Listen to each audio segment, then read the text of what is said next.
All right, welcome back, Title Tribe. I'm Ephraim Geller. You can catch me on Twitter at Mr. Irrelevant. We're the Eyes of One. I'll be going down to the Senior Bowl to represent Toilets of Titles Network. It's going to be an awesome week. There's a lot of top players that are going to be down there, and most of all, there's a lot of top positional battles. Right, you got two centers battling it out for the top spot. You got receivers and tackles trying to be in the first round conversation, and then you obviously got the quarterbacks, Bo Nix, Michael Penix, trying to, be with the top three, maybe the top four, the way you look at it.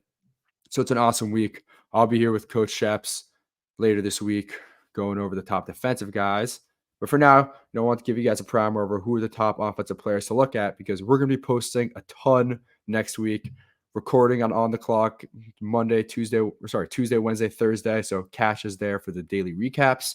We're going to be posting clips. I'll be putting it on my Twitter. I said I'm Mr. Irrelevant. And then on Toilets of Titles on Instagram, Twitter, YouTube. So Cash is there. Don't miss out on any of the information, because this is a massive week and there's just going to be a lot of content, on the field and on the podium, right? A lot of top questions are going to be asked of these prospects.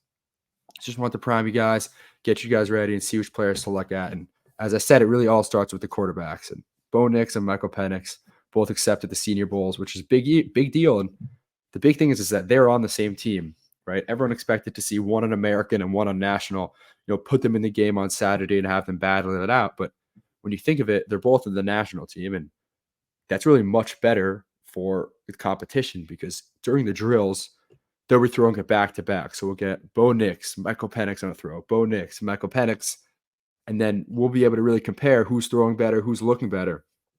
And they really have to stand out here, because they're the only prospects that are really first rounders. And if they want to be, a top 15, top 20 pick, they have to show that they're, better than the Senior Bowl in a sense. And that's kind of the same thing Josh Allen did when he came. And it's hard and it's difficult when you have a lot of other talented players, but they just kind of need to be consistently throwing with placement, consistently throwing with accuracy, pushing the ball downfield in bigger drills. And then beyond that, once you get to the podium, these are guys that teams are looking at as potential franchise leader. If you're drafting a quarterback in the first round, you think of him as a guy who could lead your football team on the field, but also off it, in the bigger world, especially when everything gets posted online and one quote can ruin your career, right? So Michael Penix and Bo Nix are going to be asked, how can they lead a locker room, right? See how they answer questions, see how they just can represent a full team. So a massive week for them. And then besides that, I got a couple of guys who have really the arm and the size to stand out. And that starts with Joe Milton, who's on the American team, Tennessee quarterback. He's 6'5", 235. So he'll be down on the field looking more like a defensive end. So immediately, people are going to see him. People are going to post pictures of him. And he could even rise just off that, just at least in the media world, because you don't really get quarterbacks who are built that big. And then he just is an absolute rocket. Best, strongest arm in the class, comparable to Anthony Richardson. And we saw what he did down at the combine when he was throwing these balls. Everyone goes crazy. It's the Zach Wilson arm effect. But Joe Milton, really special arm just in terms of power and velocity. You really don't see that often.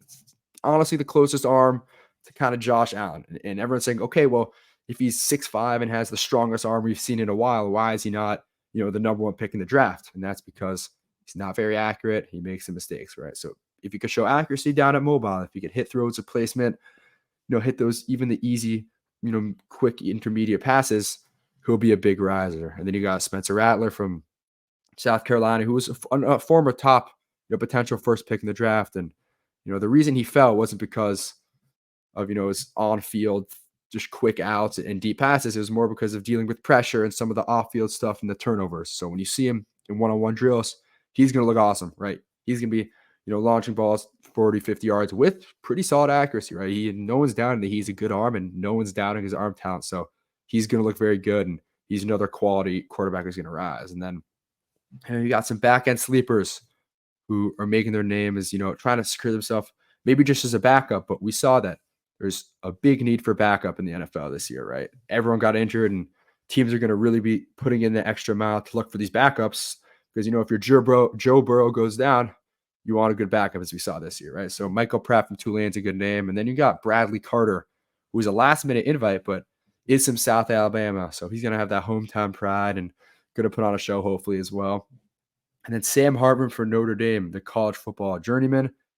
He's, I think, a fifth-year senior, might even be older than that. He's been in college football for a while now, and He's all the experience, right? He's all the poise. He knows how to lead a college football team, and you want that as a backup, right? So he may not be pushing for a day two pick, but he's pushing for an early day three pick where he could secure himself as a QB2 on a roster. And QB2 is the awesome job, right? You don't even really need to play much. You get an awesome salary. So big weekend for Sam Hartman. And then moving on to the running backs. This is not the greatest running back class. Everyone knows that. It's not the Bijan Robinson, but there's also maybe not the Devon Achane, Zach Charbonnet type prospect. And with that, there's a lot of chance to rise if you're one of these later pick running backs, because teams will need running backs on day two and someone has to get picked. So you got a couple of them. We got Dylan Laub from New Hampshire, who's a smaller back, but he's great third down potential. He really wins as a pass catcher. So, in those one-on-one drills, running routes versus linebackers, he's a lot to show. And I think he's really going to impress, similar to how Tajay Spears did last year. And, he got picked early by Tennessee and he had a great year this year. So he's awesome. Super dynamic with tons of juice. So look for him in the pass catching drills. Marshawn Lloyd, who's probably the top just consensus back down at mobile. He's a 3-down skill set and can block, and he's just an absolute bruiser. A quote came out this week how he just loves to hit, but he's also creative with the ball and can make defenders miss once in a while. So he could have a big week at mobile and actually has a chance to establish himself as a top running back in the class. Jalen Wright, another one, patient behind blocks, a lot of burst and balance, and just filled with juice. So another all-around runner who could establish himself as a day two pick, and it's going to be a lot of fun to watch down at mobile. And then on to the pass catchers. Wonderful, wonderful class. You don't see stuff like this a lot. We got a lot of first rounders and a lot of great day two picks who are really going to be competing. Bo Nix, Michael Penix, Sam Hartman are going to have a lot of guys to throw to this week. Just a couple first rounders. Ladd McConkey, best receiver in this class, who's going down to mobile, right? In my opinion, it's undisputed. And he gets hate a little bit because he's not hate, but people sleep on him a little bit because he's this, white kind of slot receiver, right? So people will compare him to the Hunter Renfrow late day three pick. Besides the fact that I think he's a first round pick, right? He could sauce up corners easily on routes, right? He's going to be put out against these corners in these one-on-one drills, and he's going to destroy them. He knows how to manipulate them. He's a great release package, and he was constantly separating at the college level during the game. So when you get put in these one-on-one drills that are basically designed for receivers to make the cornerbacks look stupid, he's going to destroy them, right? There's no doubt in my mind that he's going to look great, and he may be the best offensive player down at mobile. And when people sleep on his athleticism and burst, he's going to prove them wrong because he can win downfield as well. Xavier Leggette's the next guy. He's on the same team as Spencer Rattler. They played both at South Carolina at college, so there's going to be a lot of connection there. He had some clunky routes on tape, and I know a lot of the draft media, and I'm sure scouts as well, want to see him winning more on routes as opposed to just being this 6'2", speed explosive demon, right? It's kind of like a DK Metcalf light. They want to see if he could win on a route tree and release package. So it's going to be a lot of that as well. All right, so if he can really show that he could win on routes as opposed to size and speed, then he can really secure himself as a first rounder. And the last player who I think can really end up leaving next week as a first round talent is Devontae Walker, Drake May's favorite target from North Carolina. He had an interesting background. He was at Kent State. He wanted to transfer. He had a family illness that made it easier to go to UNC. He was fantastic at Kent State. You could turn on the highlights of him versus Georgia, right? So Kent State is facing Georgia, and Devontae Walker just puts on an absolute show, not only looking like, just one of the best players on the field, but really looking at some plays better than outplaying everyone on that stacked 2022, Georgia defense with players like Jalen Carter on it, right? He was just basically destroying everyone. And then he transfers to UNC, and college football NCAA basically screws him and doesn't let him play for half the season. So he only played 7 games this season, sorry. He had 800 yards, 8 touchdowns, and just an elite vertical threat at 6'2", blazing down the field. And he has a lot of route running potential. He just wasn't really able to show that in a lot of time. And most of that could be due to the fact that he didn't have time in the field to really acclimate to UNC's offense. You transfer to a new team and you start halfway through the season. It's not a surprise that maybe there's a little bit of rust there, some communication errors. So you can really show about mobile and prove to everyone that he has all the route running that's needed, the route refinement, the release package. And if you have that and the vertical speed and the size, and the pedigree just based off scouting and athleticism, there's no reason not to be a first rounder. So there's a lot of reason he's going to do great. There's a few guys who, right now are first rounders, may never not be first rounders, but are sure to be, or at least I think will be big risers at mobile. And that starts with my guy, Ricky Pearsall from Florida. You may have seen him from that tremendous one-handed catch that was honestly a good representation of the hands that he has. He's great hands, juice, and he runs a lot of double moves. For some reason, Florida would always put him on out and ups, kind of similar pump and go, slant and go vibes. So he would go and basically torch these corners. So when you put him in these one-on-one drills, I think he's going to do great. He struggled a little bit with physicality, especially with the bigger defensive backs. So, if he can get out at mobile and prove that he can hang with the bigger corners, maybe some safeties, he'll be a riser, and he could be a versatile wide receiver 2, wide receiver 3 at the next level. Jaheim Bell is a tight end, Swiss Army knife running back, right? He's kind of a weird player from FSU. No one really knows his position, which is another reason why, if he could show that he can be a traditional pass catcher, he'll rise, right? Everyone knows that he could do, the blocking and the fullback role and maybe, like the delayed release role. But there's some concerns whether how well he could just, line up against a corner and consistently run routes. So this could be a big week for him as well. Malachi Corley from Western Kentucky is another guy. Um, yeah, anytime you get a player as explosive as just really, he's really just a yak only receiver right now, where most of his targets are coming behind the line of scrimmage, and not a lot is coming on just like a refined route tree, right? So when everyone's comparing him to Debo Samuel, right? Debo came down to mobile and obviously performed as a yak breaking tackles, but he was also destroying on one-on-ones. He showed that he could win off release. He showed he could win off routes. He showed he could win off corner manipulation. Malachi Corley can do the same, right? He just needs to show it. And if he could show he could do the same, then, he could kind of vault into this top 100 status where, you see, okay, he's a yak guy, but he could also win routes. If not, he may get penciled into like a day 3 type of role where, he's used as a rotational gadget receiver. And then just a few other names, Roman Wilson, Brendan Rice, both fringe top 100 players, also a big name. And those are kind of the top pass catchers there. And then, you got a lot of sleepers as well. AJ Barner from Michigan. This is a very poor tight end class. And outside of Brock Bowers and Jatavian Sanders, there may not be another day two tight end taken. So AJ Barner from Michigan was used mostly as an inline blocker, which could give him an NFL role right off that, right? You just want to take a blocker, take him the 3rd round. So he may not shine in the receiving drills, but he's the block to really show up. Maybe he'll dominate some defensive ends and some drills and really get himself as a day 2 pick, right? Jacob Cowan from Arizona is another guy. I'm a big fan of him. He's, 5'9", 190. Who do we have recently? 5'9", around that size at the Senior Bowl. Tank Dell, right? Tank Dell came last year and was dominant, winning off the release. You could look up on Twitter some great highlights of him just consistently winning every play. And Jacob Cowan has a similar skill set where he wins with route running and burst and the twitchiness that you get as someone of his size. So, once you have a Tank Dell succeed, okay, teams might want to, look for a player more of Jacob Cowan's role. If he came in a couple years ago, people would have been a little more lower on a player of his stature, but this year there's a lot more to look at. And then Johnny Wilson, FSU, he was seen as a wide receiver this year. He's 6'7", and there's a bit of a rumors that he might be, playing more of a tight end role down at Alabama, right?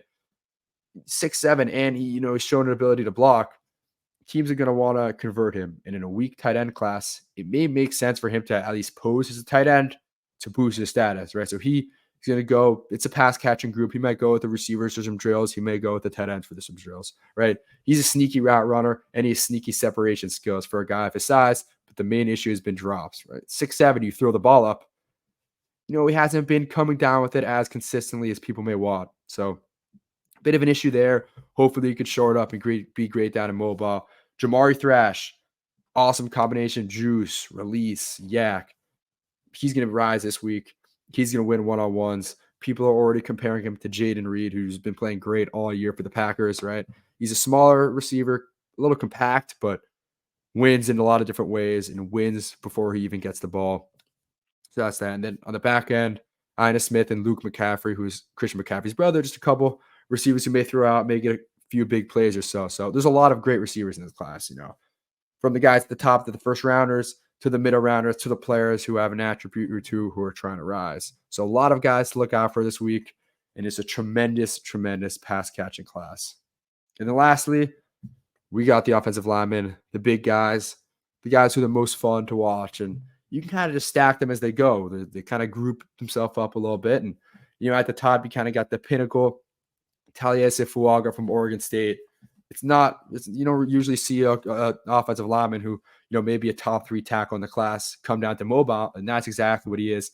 He's arguably the best run blocker, and he loves to punish players, right? You know that. You could look him up on Twitter, and you'll basically see a ton of highlights of him just destroying edge rushers play after play after play on the run game. But people, are questioning a little bit how good are his lateral movements, how much flexibility does he have in the lower half, and can he really consistently be a consistent pass setter in the NFL, right? Because you get, there's a lot of guys in the NFL who struggle. Mekhi Becton's one of them who struggle to make struggle to improve as a pass blocker. So he's an opportunity to really establish himself as an offensive tackle 3. And, with Amarius Mims, JC Latham, there's a lot of competition there. So he's the top guy. Excited to see him there and excited to see him go against Leatu Latu. That's going to be a great battle. And then you got a couple of fringe first rounders. Usually, in the past couple of years, the motto is you need an offensive tackle and, the top 10, 15, because you can't really get tackles early day 2. That's not usually a good technique. But this year kind of seems to go against that. And there's a lot of really good offensive tackles who are in that range, which is rare, right? And it happened to be that pretty much all of them came down to mobile. Starts off at Tyler Guyton. All these guys have been mocked at one point or another in the first round recently. Tyler Guyton from Oklahoma, massive, 6'7", super athletic with pass rush promise. And he can, he can mirror, he can move. And then the big issue with him is how good is balance, right? At 6'7", he's a little flat-footed, so he needs to show that he's not only powerful but agile. Really, for all these tackles, there's this one central question they need to answer that could really establish them as a first-rounder. If they could show that they could overcome them, or that it's not even there, maybe the tape was lying a little bit. Maybe they worked on it since their last football game, and they're going to show it here, going to show it down at the combine that they've improved a lot. So for Tyler Guyton, that's how is his balance, and can he deal with the slight issues of being flat-footed on tape? Next, you got Jordan Morgan in Arizona, who's just shown to be a refined pass blocker. He could have came out last year, came back this year, and just continues to improve on his pass blocking sets, right? He finishes them, super agile, gets out in space, but he isn't the longest blocker, right? People have talked about him moving to guard. I think he's a tackle, but, with all these massive offensive tackles in the draft, he's on the shorter side, and length will be a problem. And how strong are his arms really? Can he control defenders at the point of attack? Kingsley Suimatea from BYU, very difficult name to pronounce. He's massive as well, right?